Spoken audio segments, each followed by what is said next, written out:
What's up, guys? Welcome back. Today I'm gonna show you how to diagnose what's going on with your caliper or your car. If you're noticing you're driving, you're just having a smell, and the tire, you touch it, is really hot. That might be a cause of a diagnosis of a bad caliper. Something dealing with your guide pin, something dealing with your brake pads, something dealing with the piston, something dealing with the brake line. So come on, let's go check it out. I'll show you how to do diagnostics and also a change. Let's go. Before we get into this, you're gonna want to jack it up, okay? Jack it up on both sides. One of the coolest tips that I learned to know if it's a caliper and not just like a bad bearing is you go into your car, you're gonna release the emergency brake, and then you're gonna go to each tire. Each tire should move freely when you pull it. So like when you do this, there's some resistance there, so but at least it moves freely. And then you go to the other one and you do the same. This one, as you can see, it doesn't move freely. So that's one of the best ways to kind of diagnose if your caliper is bad and your rim's really hot. You're gonna do that, lift up whatever side, and you're gonna spin it. If one moves freely or more free than the other, this one is probably gonna be your problem. We're gonna go break off the bolts before we jack it up, of course, and I already pre-did that. Now we're just gonna remove the tire.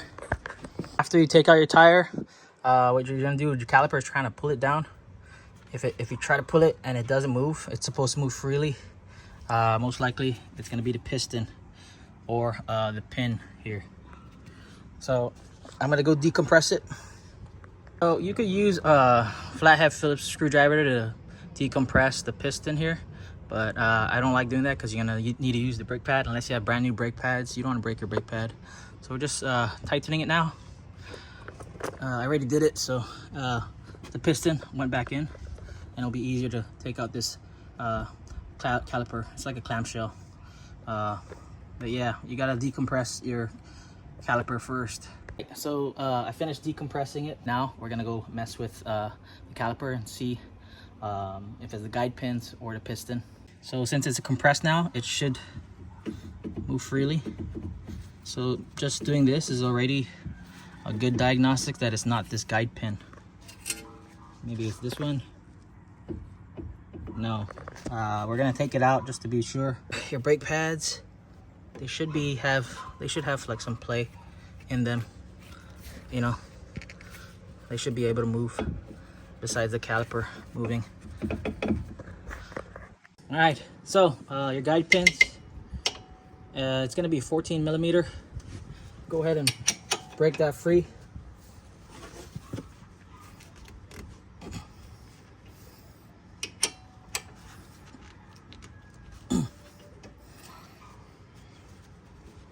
And then the one for your brake line, all right, should be 12. Yeah.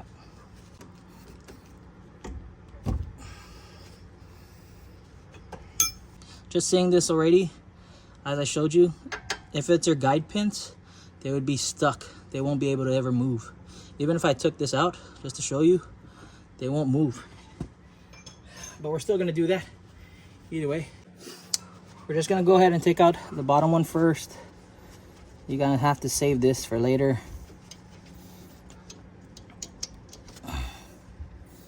And when you do take off the bottom one first, it's gonna open like a clamshell. You're going to need something to hold this when you take out all of it. So I got this bungee cord. I'm gonna tie up onto this strut. So you're gonna wanna hang your caliper on this. You don't want this line, your brake line, to like get twisted or kink, you know, because it'll mean you'll have bad pressurization. So how this works is when you press the brakes, your brake fluid pressurizes this and it pushes out the piston, and then, you know, it retracts. But right now I'm already seeing, like I said, the piston is the problem. So it's not retracting, it's just sticking onto the the brake pads, which is causing this rotor to just rub. So when it turns, even when I'm driving and it turns, it's kind of dragging. This causes this to heat up, as well as whatever's connected to it. So as well as the tire rim, it gets really hot. I'll show you a video of how it looks right here. Even if you throw water, you'll see it steam. You could burn yourself. You can fry an egg on it. Check it out.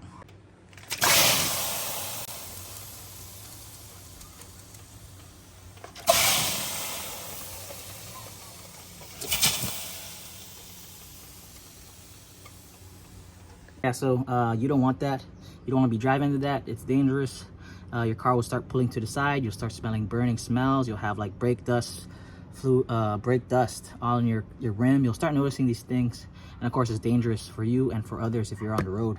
As you saw that, now we're just going to take out the things. I'm still going to show you the guide pins and so forth.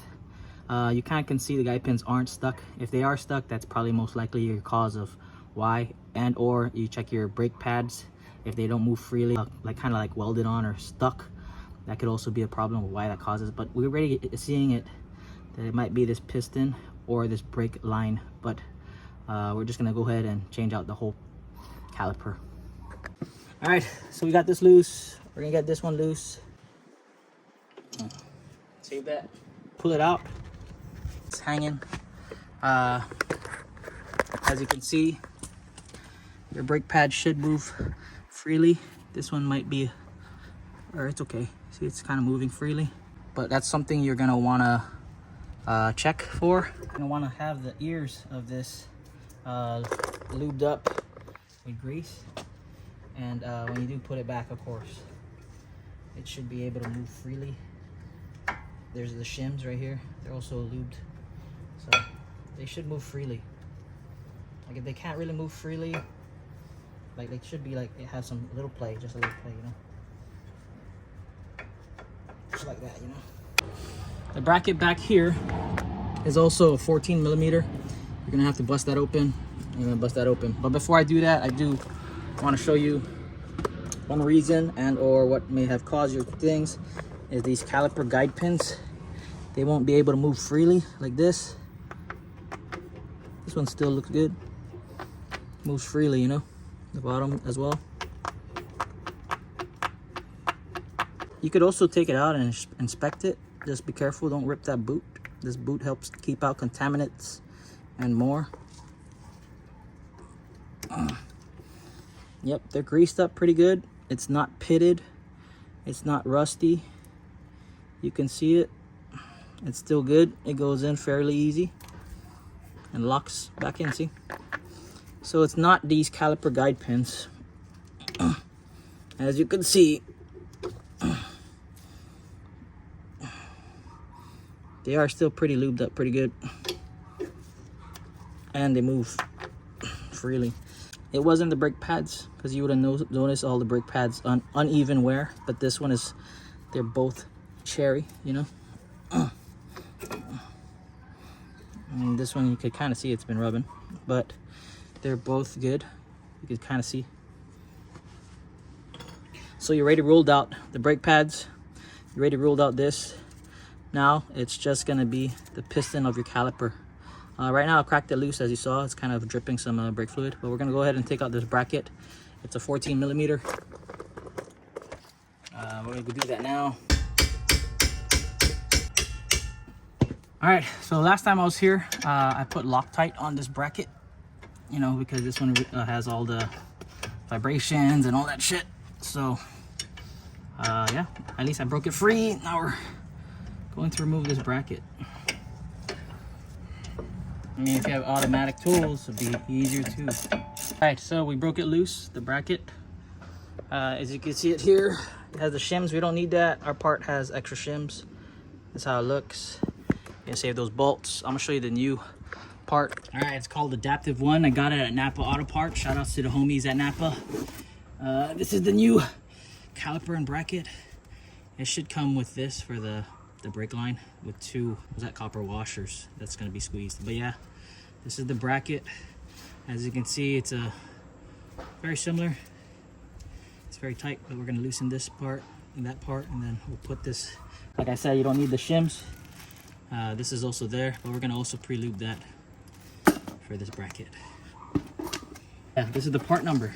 Adaptive one-coated caliper 1936XB for a Kia Sportage 2008.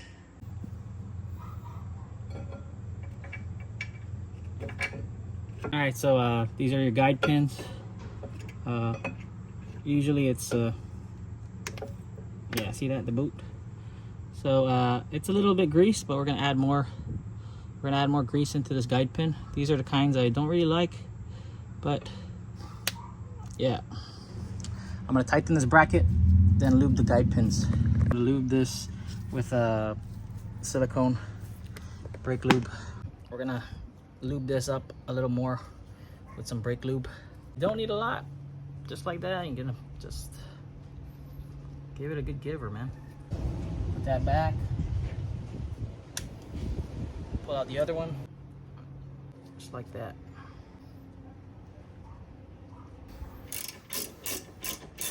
So we're just tightening down the bracket. We're gonna torque it to spec after we put everything in, and I'll put the specs down as well.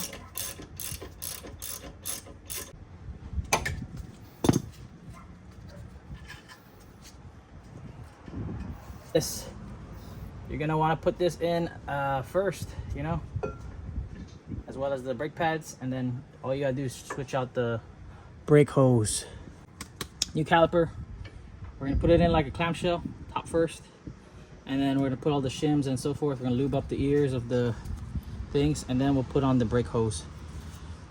Yep, it's looking good.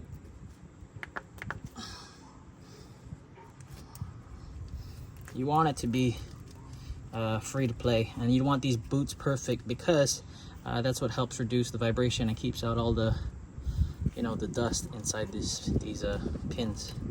Now we're gonna go put in that caliper. Get everything on.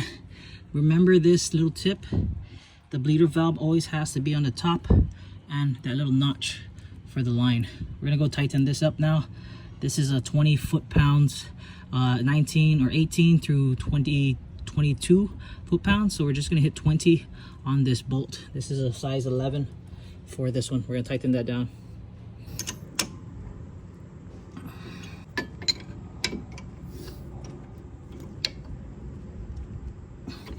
All right, so we did this left rear caliper.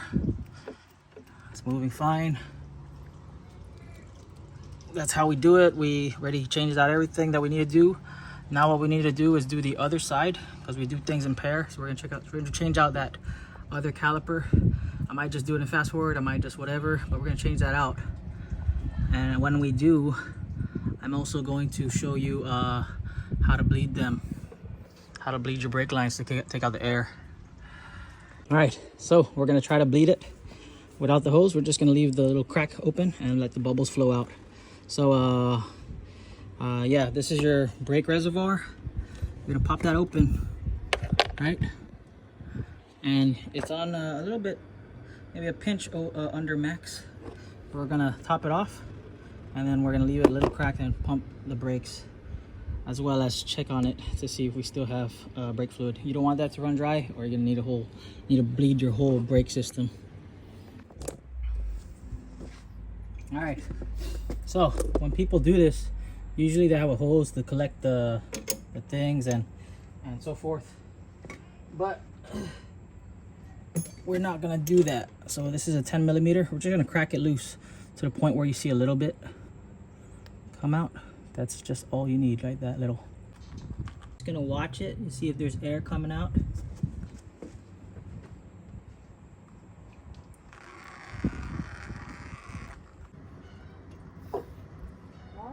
Yeah.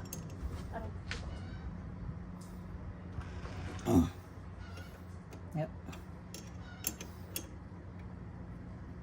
All right, so after bleeding your brakes, don't forget to put that nipple back on, tighten it down, tighten this down to specs again. I would say hit a 20 foot-pounds on that, and you see that the brake line is stuck in this little notch. always have your caliper have the bleeding line on the top. Okay, if it's on the other side and this is on the other side, then it's the other side caliper. This is the wrong it would be the wrong caliper, but this is the right way to put it. You got your guide pins. I mean, it's stiff right now because we're pumping the brakes, but yeah. And you can also see the piston like I did show you. We're gonna pump the brakes a little more to make it tight and secured. See, now it's free to move. All right, so if you don't bleed the brakes as right, you're gonna have a little bit of spongy brakes. What I did is, you didn't really see it, but I let it crack a little bit, and then I pumped it. I also made Jin pump it, let a lot of fluid come out, then slowly stopped it. As well as when I did that, I left a little crack to see the bubbles come out for a bit. But that's how you bleed the brakes. This part of the job is done. You can go ahead and put in your tires and then work on the next side. I'm not sure if I'll show you that, but if I do, I do. Hey yo, hey yo, hey yo, hey yo, hey yo, hey yo, hey yo.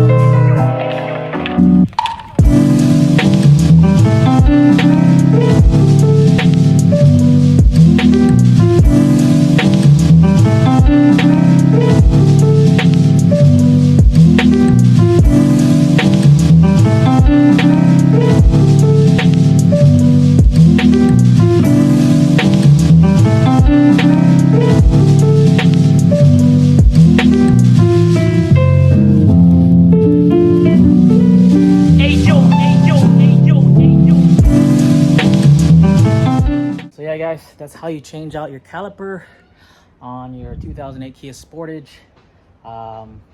That's also how you check why is your tire getting hot and what's the problem, whether it be a stuck sliding caliper pin, or brake pad sticking, not moving, and or the piston being stuck. Best bet, just replace the whole caliper and or brake line if your brake line is kinked and or it's the problem. Thanks for watching. If you liked the video, like the video. If this helped you, leave a comment down below. If you hate it, leave a comment down below. If you want to talk some shit, I reply to every comment. I don't care how old this video is. I like to help out people who have 2008 Kia Sportages. If you have any questions, you could check out my other playlist, or my playlist maybe here or here, for 2008 Kia Sportages, 2007 Kia Spectras. You got Infinities, you got Nissan Versas, you got random stuff up in there. But yeah, if you need the information, the videos are here or here. Go check it out. Again, thank you for watching. My name's Mark. I'll catch you guys on the next one. Peace. I'm out.